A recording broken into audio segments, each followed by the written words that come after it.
Olá você, começa agora o Pauta Especial aqui pela sua TV Educativa Canal 3, hoje conversando sobre emprego, sobre não só como conseguir, mas como manter o seu emprego. E para isso nós já contamos aqui com a participação de Jaqueline Fragoso, é consultora de recursos humanos, a quem a gente desde já agradece por sua participação aqui no Pauta Especial. É um prazer. Pois é, Jaqueline, emprego. Emprego e trabalho é a mesma coisa? Não.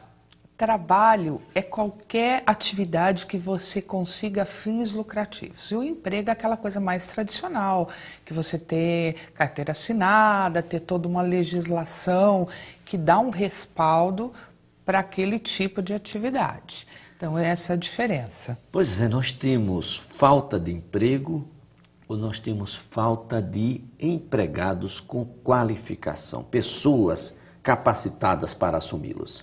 Não, eu acho que a gente tem, o mercado está aquecido, a gente tem vagas disponíveis, mas a gente esbarra na qualificação dos profissionais. O que a gente tem percebido?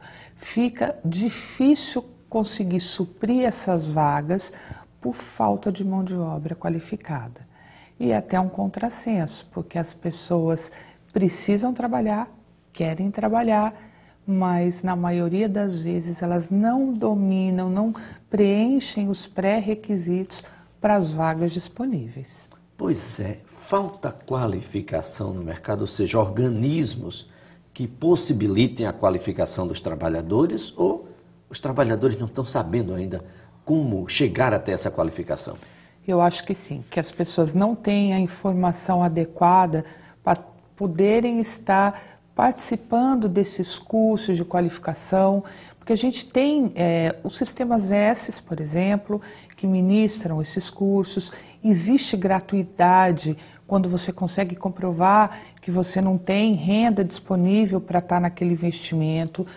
Através dos órgãos federais, né, que é o caso do Cine, existe aquele FAT, que é o Fundo de Amparo ao Trabalhador, é um recurso que vem para essa finalidade, para estar qualificando, formando profissionais, e eu acho que a maioria das pessoas não sabe aonde ir buscar esse tipo de oportunidade para estarem se qualificando. O próprio Pronatec, por meio do Senac, né, que está dentro do Sistema S, oferta anualmente, só aqui em Alagoas, algo em torno de 5.000 vagas. São gratuitas? Perfeitamente, são gratuitas, e a gente, fica triste por ter a oportunidade e as pessoas não terem acesso. Às vezes você nem completa esse quadro, né, dessas vagas disponíveis para qualificação por falta de informação das pessoas em irem, né, buscar esse tipo de oportunidade. Bom, nós tivemos a qualificação, conseguimos chegar até ela, mas aí tem um outro elemento, eu preciso ir para uma entrevista de emprego. Antes da entrevista a gente ainda tem um outro elemento, currículo. Por que é tão complicado? Nós temos uma fórmula ideal para currículo ou não? Não, existe uma técnica para você fazer um currículo. O currículo ele tem que ser o mais claro e objetivo possível. Para você ver a evolução, inclusive na metodologia de você fazer um currículo, antigamente as pessoas anexavam cópia dos documentos, cópia dos certificados, curso de datilografia, curso de inglês, curso de informática, e todos os cursos que o profissional participava, ele fazia do currículo dele um dossiê e entregava. Hoje em dia, na era da tecnologia, onde tempo é um fator que as pessoas não dispõem, então o currículo ele passou a ser um informativo. E é na entrevista que o candidato tem a oportunidade de detalhar melhor os seus conhecimentos, as suas experiências, as suas habilidades. Cursos que eu fiz há muito tempo atrás, possivelmente já desatualizados, precisam ser destacados nesse currículo ou melhor evitá-los? Não, assim, você vai usar o bom senso, né? Coisas que são muito, por exemplo, um curso de datilografia, que a gente já nem usa mais máquina, você não vai informar, porque vai até dar uma demonstração que você está desatualizado. Mas quando você não tem a experiência, o ideal seria que você desse um complemento ao seu currículo informando esses cursos, demonstrou pelo menos que em algum momento você já estava correndo atrás do conhecimento, que é isso que as empresas buscam. Às vezes, lógico que a qualificação ela é importante, as empresas buscam isso, porque senão a pessoa não tem conhecimento técnico para exercer a atividade a que se propõe. Mas, de uma certa forma, elas estão buscando também o profissional que sabe tá se atualizando, que sabe estar buscando as inovações, que tem um perfil, né, criativo, de inovação. Então, isso também faz parte, né, qualquer tipo de conhecimento que você possa inserir no seu currículo. Tem muita gente em dúvida. Posso colocar foto no currículo?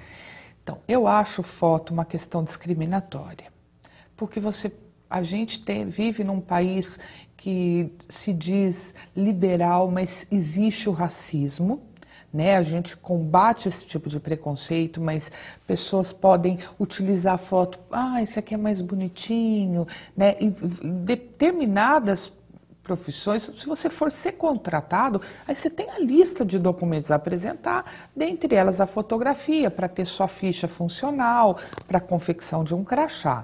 Mas algumas empresas ainda insistem em estar publicando esse tipo de anúncio.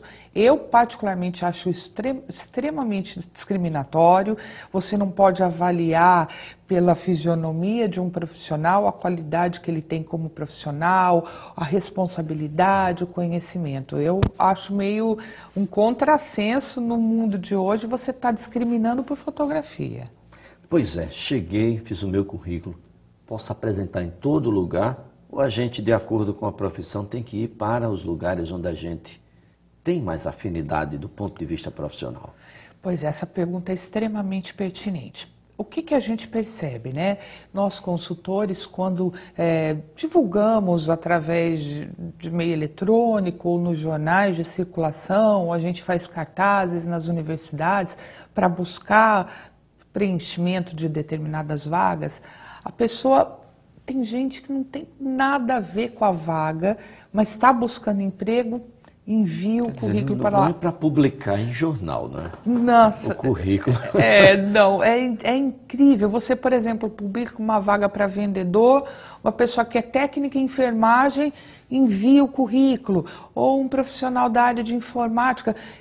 Não está coerente. Então já mostra assim, mesmo que as empresas armazenem currículos, porque né, elas utilizam isso como ferramenta de trabalho, você já está vendo que aquele profissional ou está em fase assim, de desespero realmente, ou é um aviador, colou, né, que a gente visualiza. Eu acho assim, você tem que ter um foco. Veja a sua área, mapeie dentro do seu município ou dentro do estado quais são as empresas ou tipo, né, porque não tem só indústrias, pode ser área de comércio, área da construção civil, a área de varejo, o terceiro setor que tem empregado, a área de serviços que é a que mais cresce, né?